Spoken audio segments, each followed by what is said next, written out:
The morning of the flight began like something out of a postcard. Sunlight spilled across the small private airstrip, warming the polished metal of the single-engine aircraft as mechanics finished routine checks. Captain Daniel Reeves moved with calm confidence, greeting staff by name, joking easily, his voice steady and familiar. He had flown this plane countless times, trusted it, understood every sound it made. To him, this flight wasn't a challenge. It was a celebration, a quiet victory after years of long hours and delayed dreams. Emily Reeves arrived shortly after, her white sundress fluttering in the light coastal breeze. She looked nothing like someone about to step into danger. She looked radiant, relaxed, still glowing from the wedding just days earlier. Friends noticed how she kept glancing at Daniel, smiling as if the world had finally slowed down just for them. She carried only a small overnight bag, leaving most of her belongings behind, confident she would be back by evening. There was no hesitation in her steps as she walked toward the plane. Before boarding, Daniel completed the pre-flight inspection with practiced precision. Fuel levels were normal. Control surfaces moved freely. Weather reports showed clear skies for the entire route. Air traffic control confirmed the flight plan without concern. Everything pointed to a smooth, uneventful trip. One ground worker later recalled how Daniel paused for a moment, resting his hand on the fuselage, as if listening to something only he could hear, before giving a satisfied nod. As the engine roared to life, several people on the tarmac watched the couple through the cockpit window. Emily slipped on her headset, laughing as Daniel said something into the microphone that made her shake her head playfully. There was nothing rushed about the departure. The plane taxied slowly, lined up on the runway, and lifted into the sky with gentle ease. The wheels left the ground so smoothly that it barely felt like a moment worth remembering. The aircraft climbed steadily, banking toward the coastline, shrinking into the bright blue horizon. From below, it looked peaceful, almost fragile, gliding above the water like a silver bird. No distress call followed. No sudden maneuver.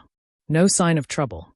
Just a newly married couple disappearing into open sky, unaware that this ordinary beginning would soon become the most unsettling moment of their lives.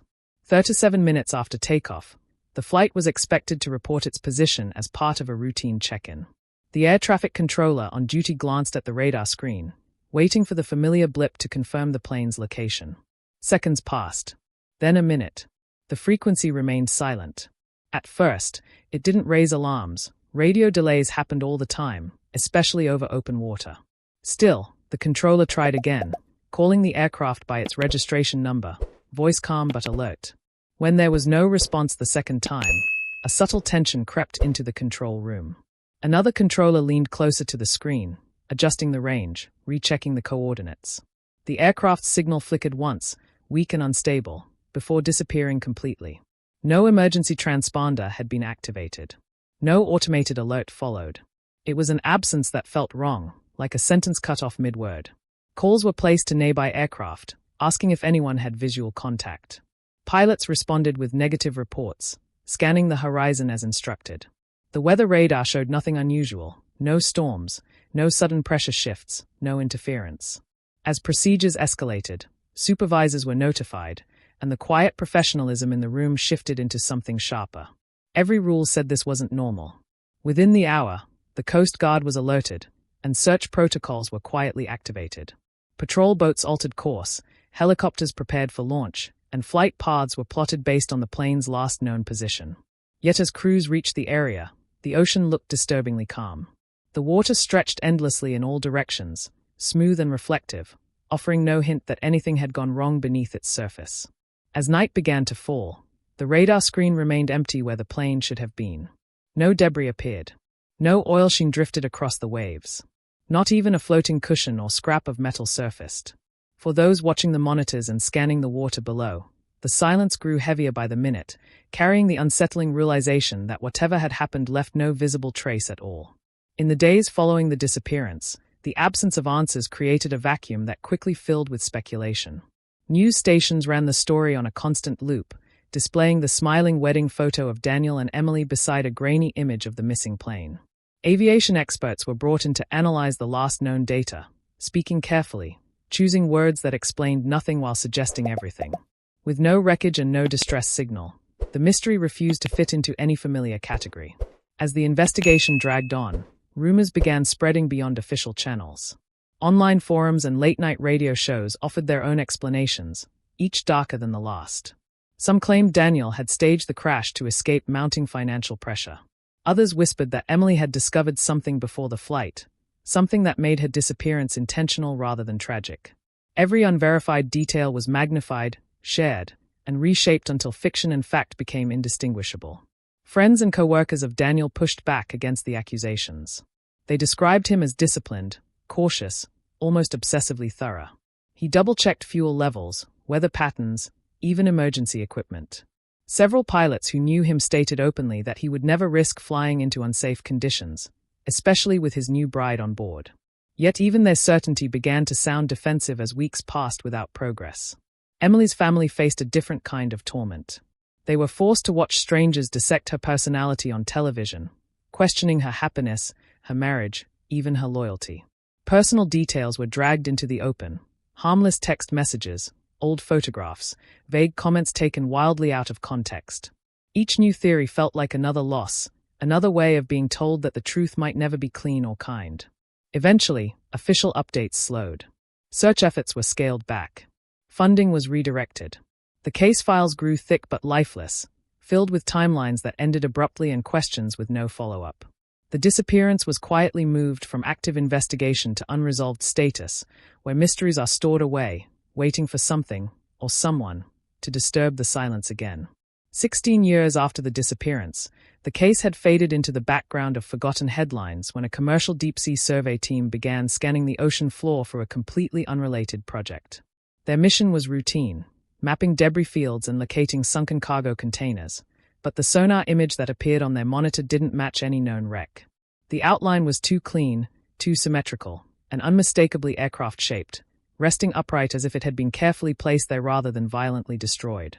At first, the crew assumed it was a training wreck or a long-forgotten military plane. Coordinates were cross-checked against maritime records, but nothing lined up. The depth alone made the find unusual, far deeper than most private aircraft would be expected to reach intact. As the image sharpened, the wings and fuselage became clearer, sending a ripple of unease through the control room. Someone quietly mentioned the Reeves case, a name many of them hadn't spoken aloud in years. When authorities were notified, the site was quickly classified as a potential historical wreck. Investigators reviewed archived flight paths and radar data, overlaying them with the new coordinates. The alignment was disturbingly close. For the first time in over a decade, families received calls they never expected to get, carefully worded, cautiously hopeful, and painfully vague. The past, long sealed away, had suddenly resurfaced. A specialized dive team was assembled, trained for low-visibility, high-pressure environments. As the remotely operated vehicle descended, its lights cut through the darkness, revealing drifting particles and endless black water. Then the plane emerged from the shadows. The paint was faded, the windows clouded, but the structure remained eerily whole. There was no massive break, no scattered debris field, just a silent aircraft standing alone on the ocean floor. When the serial number was finally confirmed, the mood shifted instantly. This was not just any plane, it was the plane.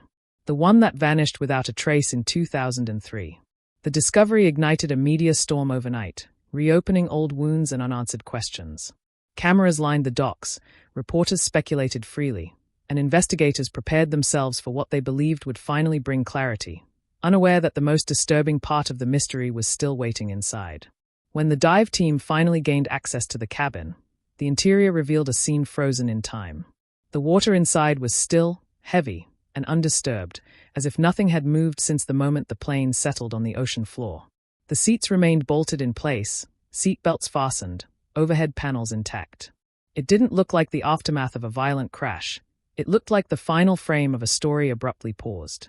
Emily was found in the passenger seat, her body still secured by the belt across her chest. Her posture suggested no panic, no frantic struggle. The fabric of her dress drifted slightly in the current, giving the unsettling illusion that she had only just exhaled. There were no visible injuries consistent with a high-impact crash, only the quiet damage caused by time and pressure. For the divers, it felt less like a recovery and more like an intrusion. The pilot's seat, however, told a different story. It was pushed slightly back, the harness unbuckled, hanging loose in the water. Daniel was not there. No remains. No personal effects. Even his headset was missing. Investigators noted the absence immediately, exchanging looks through fogged visors, silently acknowledging that this discovery made no sense at all. As the divers moved through the cockpit, small details began to feel wrong. The cockpit door was ajar, not jammed or broken, but deliberately open. One oxygen mask was missing from its compartment, while the other remained untouched. The instrument panel showed no signs of fire or explosion. Everything suggested the plane had been under control until the very last moment. What disturbed the team most was the lack of explanation. There were no torn panels, no shattered windows large enough for a body to escape through accidentally. The cabin was sealed, the structure intact. The ocean outside pressed in with crushing weight, making the idea of survival impossible. And yet the pilot was gone, leaving behind a question that echoed in the silence of the deep. Once the aircraft was documented and partially recovered, investigators began examining every inch with growing unease. What should have been a straightforward analysis quickly turned into a puzzle that refused to behave logically. The exterior showed no signs of catastrophic impact, no torn wings, no shattered nose, no explosion damage. Instead, the plane appeared to have been gently ditched onto the water before sinking, an act that required calm judgment, skill, and time. Inside the cabin, forensic teams noticed unusual markings along the interior frame. Thin scrape lines ran near the cockpit doorway and along the ceiling panels, as if something, or someone, had moved through the narrow space under extreme pressure. These marks weren't consistent with debris or equipment shifting during a crash. They looked deliberate, placed where hands or shoulders might brace against metal in confined conditions. The emergency locator transmitter raised even more questions. It hadn't failed, it had been manually disabled. The switch showed clear signs of human interaction, not water damage or electrical malfunction. This meant the beacon, designed to activate automatically on impact, was intentionally turned off before the plane hit the water. Investigators struggled to explain why any pilot would do that during an emergency, especially with a passenger on board. Then there was the fuel data. Analysis revealed there had been enough fuel remaining for at least another hour of flight. Weather conditions along the route were stable, visibility was clear, and no distress call had been made. Experts debated whether hypoxia could explain Daniel's actions, but even oxygen deprivation didn't account for the careful shutdown of systems or the absence of panic indicators in the cockpit. Perhaps the most troubling detail was the position of the controls. The flaps were set for a controlled water landing, not an uncontrolled descent. This suggested intention, not chaos. The idea that Daniel calmly brought the plane down only to vanish afterward challenged every known survival scenario. The evidence didn't point to an accident. It pointed to a decision no one could fully explain. As investigators reviewed the complete timeline, they were forced to confront possibilities that sat far outside standard aviation explanations. One theory suggested Daniel may have suffered a medical event mid-flight, regained partial clarity, and made a controlled descent before exiting the aircraft in a confused state. Yet this failed to explain the deliberate system shutdowns, the missing oxygen mask, and the absence of panic inside the cabin. Each explanation solved one problem while creating three more. Psychologists were brought in to examine Daniel's background, searching for hidden motives buried beneath years of stability. Financial records showed no immediate distress. His marriage appeared happy, supported by messages and photographs from the days leading up to the flight. There were no signs of planning a disappearance, no withdrawals, no packed bags, no cryptic notes.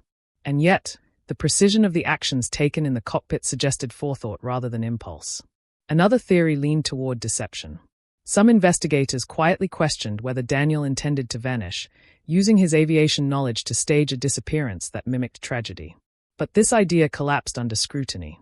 Escaping a sinking plane in open ocean without survival gear bordered on impossible. The water temperature alone would have incapacitated him within minutes. Still, the absence of a body left just enough room for doubt to survive. The most unsettling detail remained Emily's wedding ring. It wasn't lost or swept away by the current. It had been placed carefully on the dashboard, scented and undamaged. This single detail suggested awareness, intent, or perhaps a message meant for whoever eventually found the plane. No one could agree on its meaning, but everyone agreed it didn't belong there by accident. Years later, the case continued to circulate among investigators as an unsolved anomaly. New trainees were shown the file as a lesson in uncertainty, a reminder that not every mystery bends to logic or data. The plane had been found, the evidence catalogued, the reports filed, but the pilot's absence remained a shadow over every explanation, refusing to settle into any single truth. 16 years after a pilot and his bride vanished into the open sky, the ocean finally gave up the plane, but not the truth. Metal was recovered. Evidence was catalogued. Reports were written. Yet the most important piece never surfaced. A plane can sink. A body can disappear. But intention leaves traces, and this case left too many to ignore. Somewhere between takeoff and the ocean floor, a decision was made, one that turned a routine flight into a mystery that time could not erase. Whether driven by fear, confusion, or something far darker, the pilot's final actions remain locked in silence. The calm water, the careful landing, the empty seat, all suggest that the ending was not an accident. The plane rests quietly now, claimed by the deep, but the questions remain very much alive. And until the pilot is found, or the truth finally surfaces, this story stands as a reminder that some disappearances are not meant to be solved, only remembered.